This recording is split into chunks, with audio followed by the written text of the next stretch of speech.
Hello aspirants, स्वागत है आप सभी का स्पीडर शॉर्ट हैंड क्लासेज के इस यूट्यूब प्लेटफॉर्म में।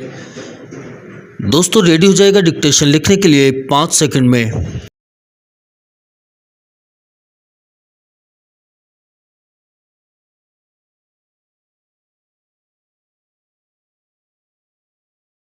महोदय, हमारे सामने सबसे बड़ा और तात्कालिक प्रश्न है राहत कार्य को संगठित करने का। इस संकट का सामना करने के लिए हम धन और सामग्री के रूप में सभी तरह के साधन जुटाते रहे हैं और जुटा रहे हैं। राजस्थान, गुजरात, महाराष्ट्र, मैसूर, आंध्र प्रदेश और त्रिपुरा में राहत कार्यों में 48 लाख लोग लगे हैं। ये कार्य जिस पैमाने पर किए जा रहे हैं वैसा पहले कभी नहीं हुआ था। कठिनाइयाँ वास्तव में बड़ी बड़ी हैं, लेकिन यह पहला मौका है कि सरकार को सहायता का इतना बड़ा काम हाथ में लेना पड़ा है।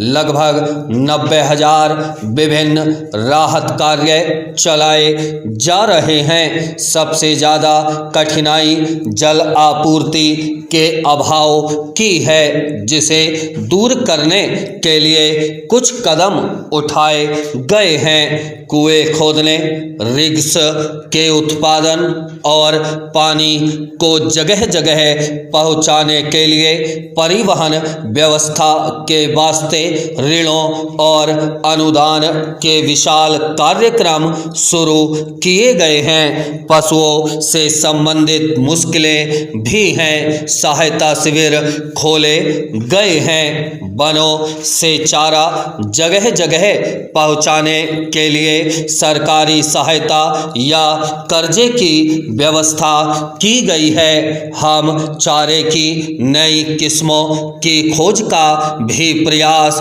कर रहे हैं। जैसे गन्ने का ऊपरी हिस्सा, ऐसी ही अन्य चीजें भी हो सकती हैं। 4 अरब 45 करोड़ रुपए की राशि इन कार्यों के लिए दी गई है। मुझे खेद है कि कभी कभी यह बताने की कोशिश की जाती है कि हम एक राज्य की अपेक्षा दूसरे के साथ पक्षपात दिखाते हैं। हमें सभी हिस्सों की कठिनाइयों पर चिंता है, चाहे वे भारत के किसी भी भाग में क्यों न हो, और हम सच्चाई से यह कोशिश करते हैं कि उपलब्ध साधनों के आधार पर सभी को समान रूप से सहायता मिले।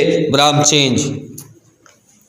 एक माननीय सदस्य का यह कहना था कि हमारे यहाँ हमेशा ही सूखा पड़ता रहता है। मुझे कहने की अनुमति दें कि इस प्रकार के आम वक्तव्य स्थिति को बढ़ा चढ़ाकर और अति सरलीकरण के साथ पेश किए जाते हैं, जबकि हमारे सामने बहुत गंभीर प्रश्न उपस्थित हैं। इस साल का सूखा कोई सामान्य सूखा नहीं है, यह बहुत असाधारण सूखा है। इससे कितने देश प्रभावित हुए हैं, यह बात इस तथ्य से स्पष्ट हो जाती है कि जो देश आमतौर पर अनाज का आयात नहीं किया करते थे, उन्होंने भी इस वर्ष बड़ी मात्रा में अनाज का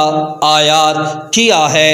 वस्तुतः इस तथ्य की ओर संयुक्त राष्ट्र संघ की किसी संस्था ने ध्यान दिया है और वह विश्वव्यापी आधार पर साधन तथा धन जुटा रही है, जिससे सूखाग्रस्त देशों की सहायता की जा सके। उसने हमसे भी इसके लिए संपर्क किया किया है। हमें इस कठिन वर्ष में भी मामूली आयात ही करना पड़ा है, क्योंकि हमने कृषि के क्षेत्र में पर्याप्त प्रगति कर ली है और अनाज का सुरक्षित भंडार बनाया है। मैं उन माननीय सदस्यों से सहमत नहीं हूं जो सोचते हैं कि आयात एक लज्जाजनक उपाय है।